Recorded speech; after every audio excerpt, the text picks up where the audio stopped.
পেঁপে খেতে অনেকেই পছন্দ করেন না, কিন্তু সম্পূর্ণ নিরামিষভাবে তৈরি এই পেঁপে আলুর ডালনাটি যদি একবার খেয়েছেন তাহলে বারবার খেতে ইচ্ছে করবে। খুবই সহজ রেসিপি, সাবেকি পদ্ধতিতে তৈরি পেঁপে আলুর ডালনা সকলেরই জানা প্রায়, কিন্তু আমি ঠিক যেভাবে বানিয়ে থাকি তার রেসিপি শেয়ার করলাম আপনাদের সাথে। এর জন্য প্রথমেই যেটা করতে হবে, কিছুটা জল আমি নুন দিয়ে ফুটতে বসিয়ে দিয়েছি। এর মধ্যে ছোট করে কাটা পেঁপেগুলো দিয়ে দিলাম। পেঁপেগুলো একটুখানি আমি সিদ্ধ করে নেব। পেঁপেগুলো প্রথমে সিদ্ধ হয়ে যাওয়ার পর আমি ডুমো করে কাটা আলুগুলো দিয়ে দেব। পেঁপেটা সিদ্ধ হতে যেহেতু একটু বেশি সময় লাগবে তাই পেঁপেটা আগে দিলাম। পেঁপেটা যখন ফুটতে শুরু করবে 5-7 মিনিট, তারপরে আমি এর মধ্যে দিয়ে দেব ছোট করে ডুমো করে কাটা আলুগুলো। পেঁপে আর আলুটা আরও 5-7 মিনিট সিদ্ধ করে নেব, তারপর জলটা ফেলে দেব। খুব বেশিক্ষণ কিন্তু সিদ্ধ করার দরকার নেই, একেবারে গলে গেলে খেতে কিন্তু ভালো লাগবে না। মোটামুটি 70% মতো সিদ্ধ আমি করে নেব। সুন্দরভাবে সিদ্ধ আমার হয়ে গেছে, এইবারে আমি জলটা ছেঁকে নেব। জলটা ফেলে দিচ্ছি আর পেঁপে আলুটা নিয়ে নিচ্ছি।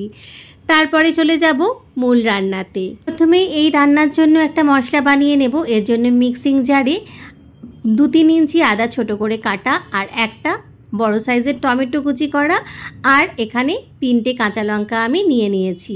এইটা আমি মিক্সিং জারে নিয়ে একটা মিহি পেস্ট বানিয়ে নেব।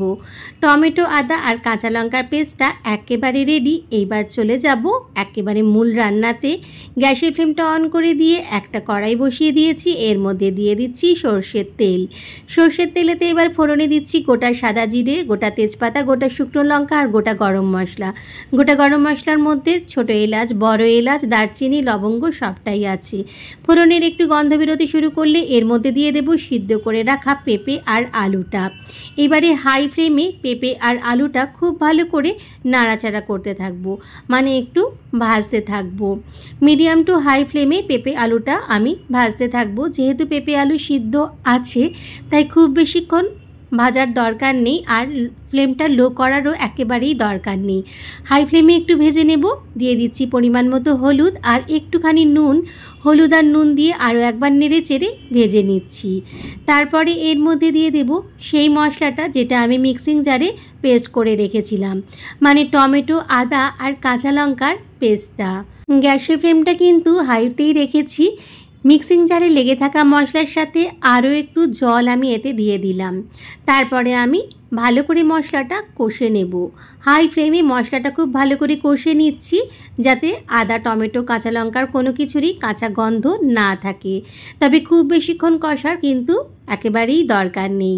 দিয়ে দিচ্ছি এখানে পরিমাণ মতো গুঁড়ো লঙ্কা, এটা অপশনাল, চাইলে নাও দিতে পারেন। আর দিচ্ছি পরিমাণ মতো নুন, তবে নুনটা দেখে ব্যবহার করতে হবে। প্রথমে সিদ্ধ হওয়ার সময় নুন দিয়েছিলাম জলে, তারপরে আমি ভাজার সময়তেও একটু নুন দিয়েছিলাম, তাই নুনটা একটু দেখে তারপরে দিতে হবে। খুব ভালো করে নেড়েচেড়ে নিয়েছি। মশলার কাঁচা গন্ধ একেবারেই চলে গেছে। এরপরে এর মধ্যে দিয়ে দিচ্ছি ভিজিয়ে সিদ্ধ করে রাখা ছোলা। এই ছোলাটা দিলে কিন্তু স্বাদটা দ্বিগুণ হয়। ছোলাটা দিয়েও আরও একবার নেড়ে চেড়ে নিচ্ছি। এইবারে এর মধ্যে দিয়ে দেব পরিমাণ মতো গরম জল। যেহেতু সব কিছু প্রায় সিদ্ধ আছে, মানে 70-80% মতো সিদ্ধ হয়েই আছে, তাই খুব বেশি জলেরও প্রয়োজন নেই। একটু নেড়ে চেড়ে নিচ্ছি সব কিছু।